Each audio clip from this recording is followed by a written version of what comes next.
pasti ada nih waktu 2 sampai 4 jam untuk proses pencernaannya. Di sini tuh gerakannya gini, di dalam lambung dihancurkan, benar-benar dihancurkan, terus di dalam lambung itu udah persis kayak ando itu.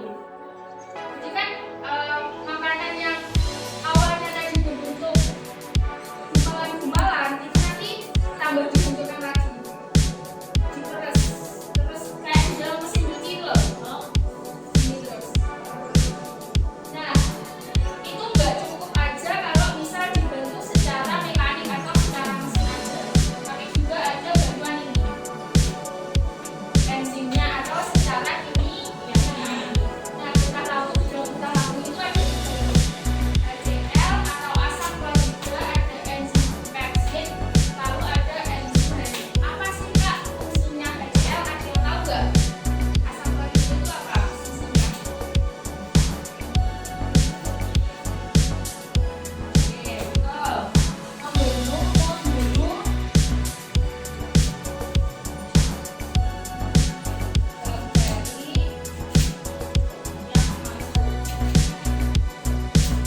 Jadi kalian jangan khawatir, tapi loh dalam artian jangan sembrono ya.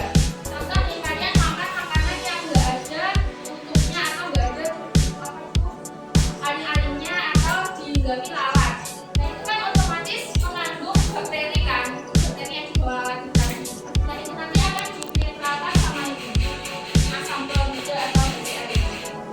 Jadi nanti kalian nggak gampang kena penyakit. Soalnya di dalam tubuhmu itu nanti kan dinetralkan sama ini HCl. Yang HCl ini yang ada di lambung. Jadi ya seperti itu, masya Allah, biar kita ini tetap sehat. Tapi kalau semisal kita benar-benar HCl-nya itu tidak bisa melawan bakteri yang masuk, katakanlah HCl sama bakteri yang masuk itu kekuatan bakteri, mungkin nanti kalian yang kalah. Perutnya menjadi sakit akibat makan makanan yang tidak ada bisa diterima. Terus selain itu ada enzim pepsid sama enzim renin. Ada yang tahu enzim pepsid biasanya buat apa? Mulai dari kan kayak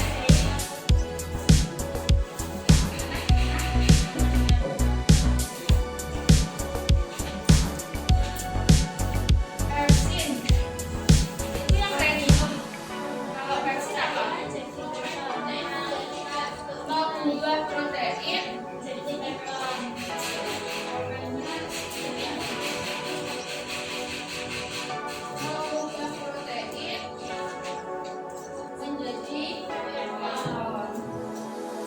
Terus kalau renin mengandalkan kasian. Siapa tadi yang bilang? Jadi kasian. Kasian ini ada rujukannya, makanya nggak tahu.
menjadi tenaga, terus lemak diubah menjadi apa kemarin? Tenaga juga kan? Nah itu proses penyerapannya ada di ini usus halus bagian yang penyerapan atau ileum. Nah nggak sampai situ aja, tapi setelah ke usus halus menuju ke usus besar. Terus usus besar juga sama, ada 3 bagian. Kolon ascendent yang bagian naik, ada kolon transeptum, ada kolon descendant. Yang bagian naik itu ini, kelihatan. Yang bagian kelihatan ini ke bawah. Terus nanti ke akhir. Nah, tadi ada pertanyaan terkait usus. Letaknya di sini.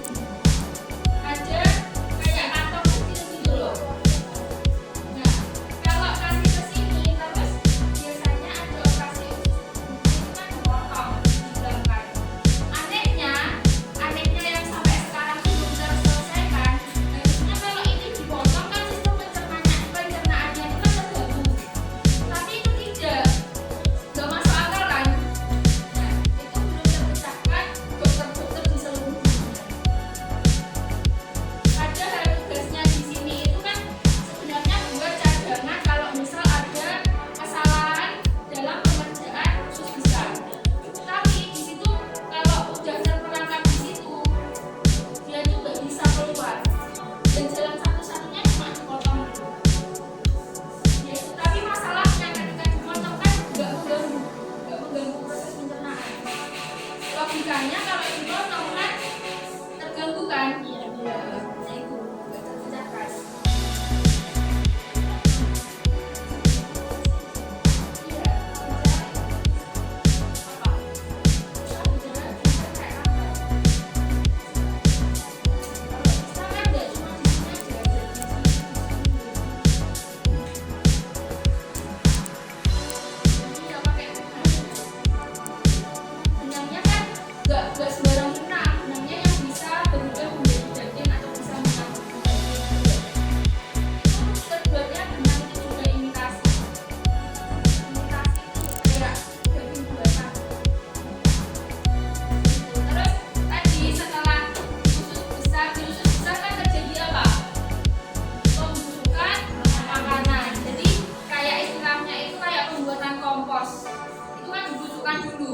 Ketika mereka udah benar-benar kering atau enggak ada airnya, baru nanti dikeluarkan melalui anus atau biasa disebut dengan TA1. Paham enggak?